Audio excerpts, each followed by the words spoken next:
Coucou les amis, je suis très heureuse de vous retrouver pour une nouvelle vidéo. Aujourd'hui je vous propose un cartoscope.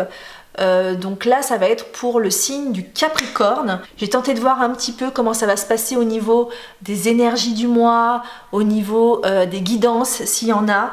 Et pour ça j'utilise mes oracles, l'oracle du miroir et l'oracle bleu.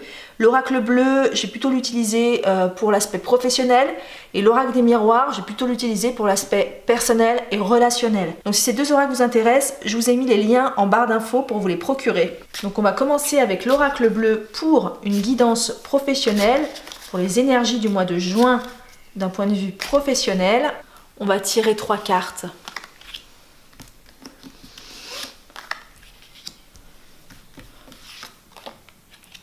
Donc là, on a la séparation, les autres et le pouvoir. Pour moi, la séparation, ça parle d'une séparation à d'autres personnes, donc aux autres ici. C'est reprendre son pouvoir personnel, ne pas suivre les mouvements de groupe, ne pas essayer d'aller dans le sens du vent, d'être un mouton, mais vraiment d'avoir sa propre opinion tranchée et de s'affirmer en tant que personne seule et non plus en tant que groupe. Il faut vraiment que vous alliez plus vers un travail personnel, seul. Si par exemple vous êtes entrepreneur ou thérapeute, vous allez peut-être être tenté de faire des partenariats avec d'autres personnes, de travailler en commun avec d'autres personnes. Là, on vous dit simplement, sur le mois de juin en tout cas, que ce serait bien de travailler tout seul sur vos propres projets parce que peut-être que des projets en commun peuvent vous ralentir sur vos propres envies. Si vous êtes en entreprise, on va vous conseiller plutôt de vous mettre un petit peu à l'écart du groupe, un petit peu plus dans votre cocon, sans les snober non plus, hein, mais parce que l'énergie de groupe vous apportera rien de bon en ce mois de juin d'un point de vue professionnel. Moi je vois ça comme ça, un petit peu... avec des commérages, avec ce genre de choses. Il faut vraiment que vous vous éloigniez de tout ça. Teniez pas compte de ce que vous entendez, des ragots que vous entendez à propos d'un tel ou d'un tel. Voilà, tout ça, ça vous tire vers le bas et ça vous empêche d'être productif et de bien travailler. Il faut vraiment faire une coupure un petit peu avec les autres dans votre milieu professionnel. Si vous êtes en recherche d'emploi, privilégiez peut-être un emploi individuel, d'être votre propre patron. J'ai vraiment le sentiment que sur ce mois de juin, on vous dit que un travail en entreprise salarié, c'est pas une bonne chose pour vous. Essayez d'aller vers quelque chose dans lequel vous pourriez travailler seul. On va regarder maintenant ce qu'on nous dit d'un point de vue personnel, relationnel sur ce mois de juin, ami Capricorne. Échec, examen,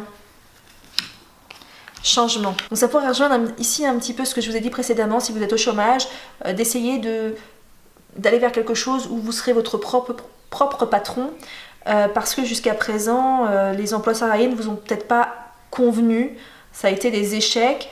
Alors ça passe par peut-être le fait de suivre une formation par exemple, d'avoir un certain changement dans votre manière de procéder parce que la manière dont vous procédez jusqu'à présent, ça n'a pas fonctionné pour vous. Donc de procéder à des changements de route en fait, à remettre en question un petit peu sa vie. Là, on vous dit que d'un point de vue général, hein, sans parler du travail, on a déjà vu la question du travail, que parfois dans votre vie, vous avez eu des échecs et vous n'en avez pas tiré profit. Vous avez reproduit les mêmes erreurs encore et encore. On vous invite à changer votre façon de faire ici avec examen.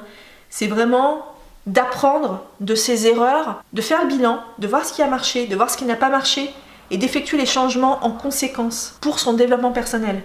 Ça peut être dans une relation avec les autres, hein, une relation amoureuse, ne pas retomber dans les mêmes schémas, de savoir ce que l'on veut maintenant, de voir dans quelle relation amoureuse vous vous êtes entêté à aller et à chaque fois ça a été un échec et à chaque fois que vous avez reproduit les mêmes erreurs, de tirer des leçons de ces échecs pour pouvoir changer. Donc là les leçons à tirer sont représentées par la carte de l'examen. Ça peut être aussi d'un point de vue relationnel avec les membres de votre famille. Pourquoi ça fonctionne pas, il faut remettre en question un petit peu le relationnel familial. Qu'est-ce qui fait que ça ne fonctionne pas? Si personne s'écoute, s'il n'y a pas de communication, c'est sûr que ça risque pas de fonctionner. Il faut vraiment opérer des changements. Ça peut être aussi notre mode de fonctionnement. Pourquoi est-ce que j'arrive pas à avancer dans la vie de manière générale? Pourquoi est-ce que je suis tout le temps déprimée? Tirer des leçons de ça, de se dire bah voilà, qu'est-ce qui me déprime? Pourquoi je suis dans cet état-là?